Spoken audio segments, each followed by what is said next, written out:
Hey, and welcome to the most advanced Revit API documentation. And in the next couple of minutes, I just want to take you on a quick tour, show you a bunch of different features, and then let you explore the rest. It's really advanced documentation, so let's just dive in. And well, first of all, as usually, there's going to be search here. We can search for anything. You type it instant. But also you can search here on the side, and that one is a killer now. Because you can type, for example, wall, you're going to get a bunch of results, and oftentimes you would still need to search. You can keep adding it. You can add class. Maybe I don't want to use any built-in parts here. Maybe I want to expand everything. There's like a lot of commands embedded just in this search right here, and you can get a lot out of it. There's also advanced even search settings here if you want to filter maybe, for example, only methods and stuff like that. And not only that, I can clear all the settings. I can say, you know what? Show me all new features in 2027. So I'm going to select 2027, activate these new features here, and can see with the blue marks, everything that's new is marked right away. The same way, if I want to see all obsolete, I just click here, and now these are all obsolete methods in Revit API 2027. I can go to 2025 and do exactly the same thing. You know what? Show me all obsolete, and I can see, for example, that one was obsolete and blah, blah, blah. Great. Now, we're just scratching the surface because this is just the search, right? It was always fairly good in all documentation, but now that one, I think it's by far the best one. Now, let's go further. We can also check version differences. I can click here and see an example, and I think it's going to take me to the wall. And to be fair, let's actually find the class of the wall first, which is that one. And right here, you'll notice a new button changes right here. We're going to click on here, and it's going to give you a comprehensive kind of overview of what's going on inside of this specific documentation, inside this specific class. You can see on the left, there are all methods and properties and constructors if there would be any, but this doesn't have it.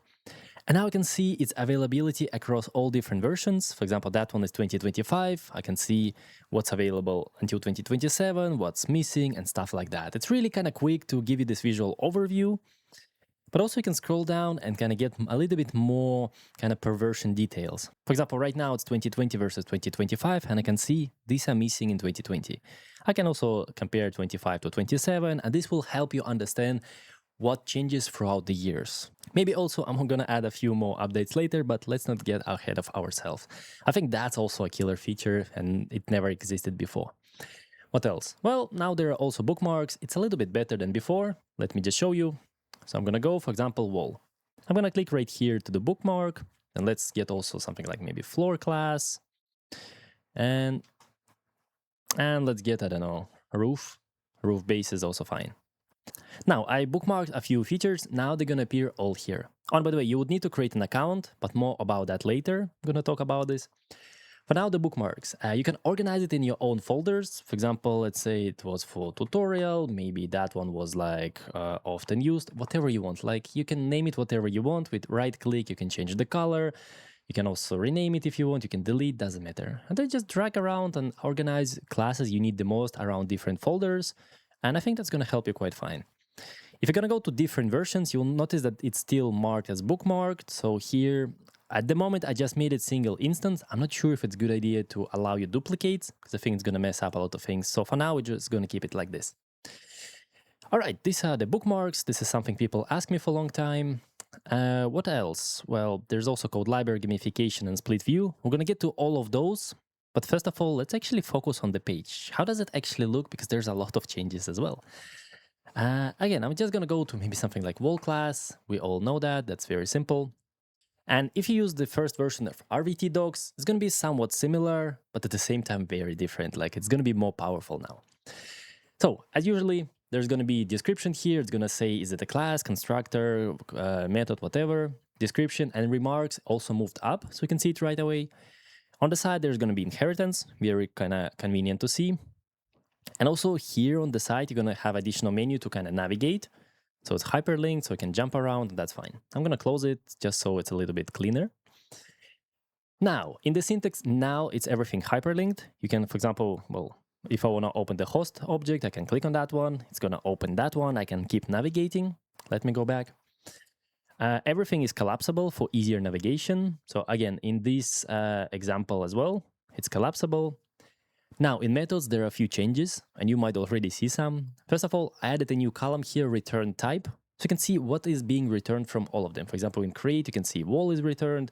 here the boolean, the sketch. It might help you quicker get some information. Another important change is you can notice that a lot of methods became grayed out. And this is because they are inherited from somewhere else. They come from element class, from like object class, or like whatever, right? You can see here host object, element, and stuff like that. But the white ones, they are the true native methods and properties to specific class. Because, for example, that one, it comes straight from wall class. And sometimes it's really important to see that. There's also filtering here. If you want to, for example, say, you know what, I just want to see kind of native class, then you can see it here. It's all good. And if you want to search for something specific, of course, there are searches. It's going to help you. Now, this is the same for the properties, kind of same logic here. Now let's close that one. Now, each pages also include community snippets. So now you can provide your own snippets here and discussions. And actually, I already added just a few examples. Let's go to selection class. And in selection class, if you're going to scroll down to the same community snippets, you'll notice that there's already my snippet here. And in there, you can just click and you're going to find, for example, this is my example, but you can also add yours and you can add it for any pages. You can see that I linked my example to a lot of different API pages because I just gave my code sample array where I show how selection works. How to get selected elements, how to pick elements by rectangle, how to pick object, and blah, blah, blah, blah. You can see it's all here. You can provide multiple files if it makes sense. It can be Python file, it can be XAML file, whatever you need to explain your kind of code. You can also show all the lines for navigation. You can also copy it right here. Now, here on these kind of snippets, we can also talk. We can leave here a comment, for example, hey, that's awesome, thanks.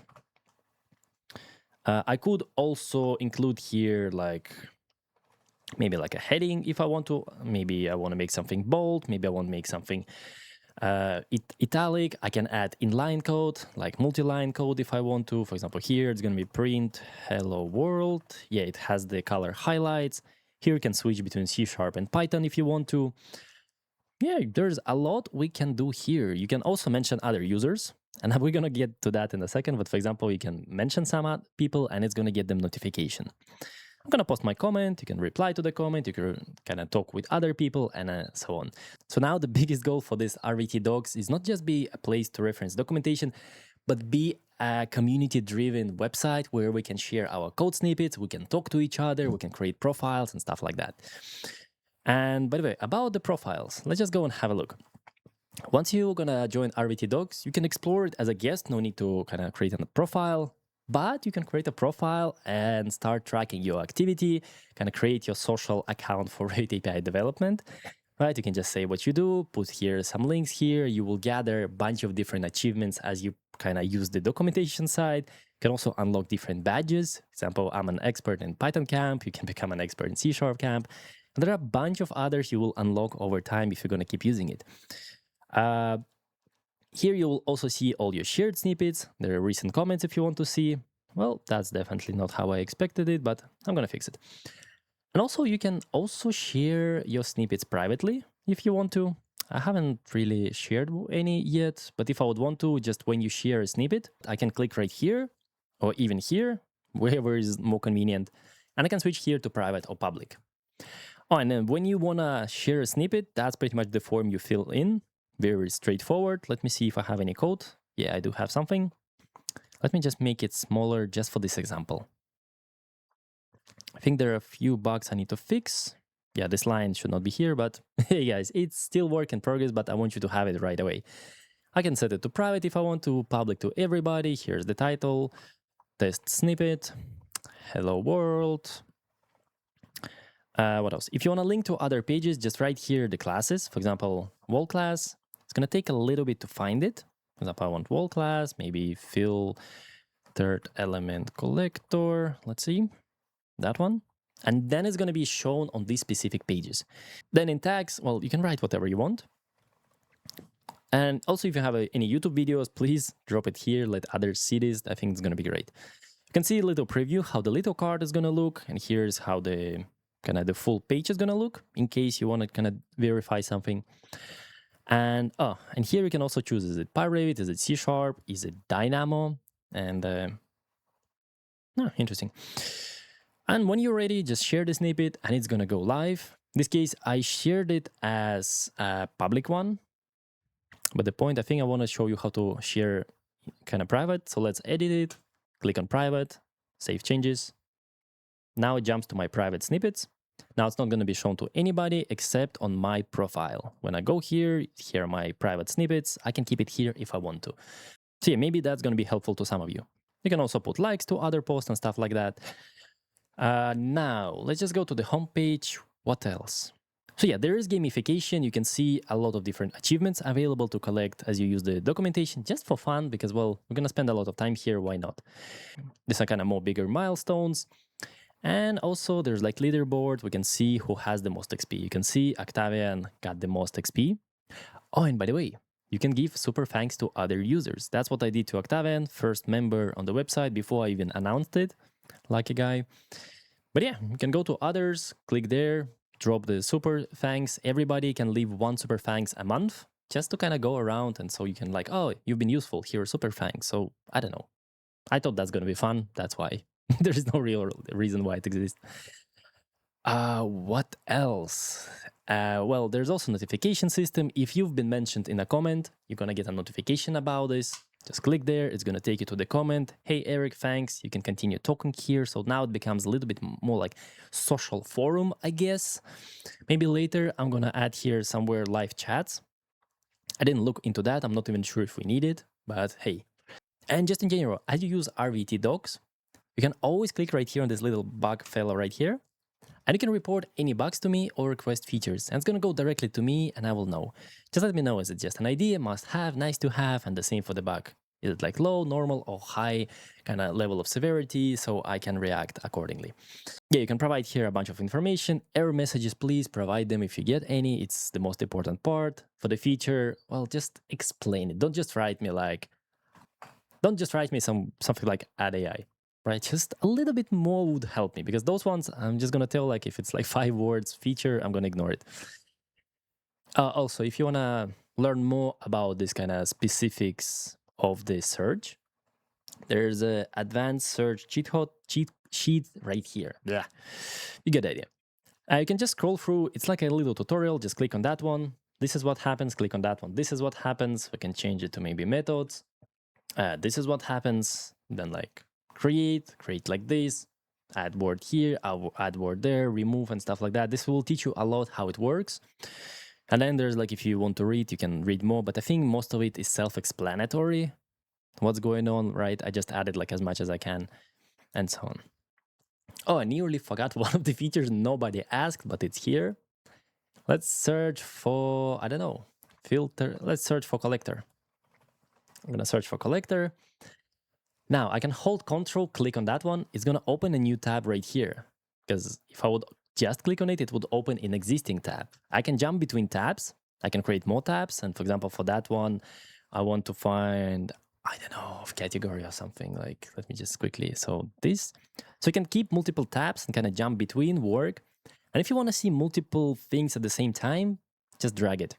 I told you, this is going to be the most powerful Revit API documentation with features nobody asked, but now we have it. We can also move it around. Like everything is super interactive, works pretty good. It's packed with all the features I could think of. Also, for each kind of class and page you have, you will see here if there are any changes. For example, if I'm going to go to wall, of course, it's going to report here, well, changes in methods.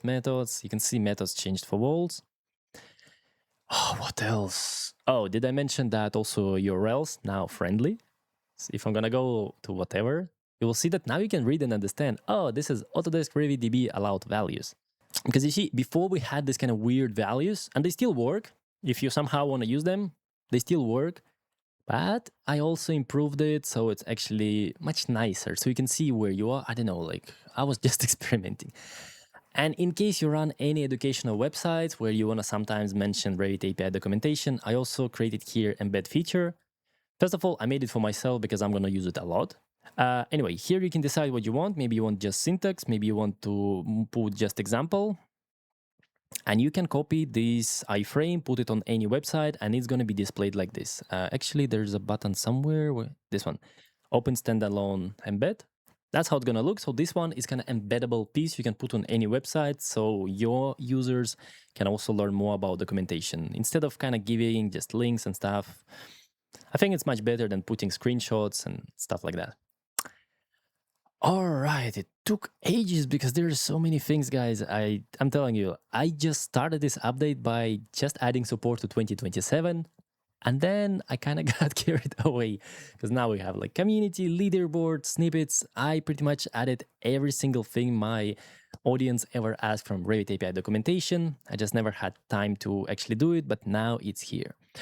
And most important, a disclaimer. Revit and all other Autodesk software products mentioned on this website are registered trademarks of Autodesk Incorporation and or its subsidiaries and affiliates in USA and other countries. This website is independent. I'm not affiliated with them. I'm not authorized, endorsed, sponsored, or otherwise approved by Autodesk. Autodesk doesn't even know I'm doing it. I hope their lawyers not gonna go after me because, well, you probably heard some stories. Anyway, I hope that you're gonna all enjoy using this Revit API documentation. There's a lot in there. I try to add every single feature that can help you at least with something. And I think it's gonna be really cool to also kind of communicate with others and see where it gets us. So yeah, guys, RVT Docs 2.0 is out, it's ready, and it's waiting for you to open and start using it. So just go there and have a look. I think you're gonna have a lot of fun. And finally, you have single Revit API documentation website that's gonna cover all your needs. Now, I'm gonna wish you happy coding and, well, maybe subscribe. Who knows, maybe I'm gonna make even more cool things. See you around.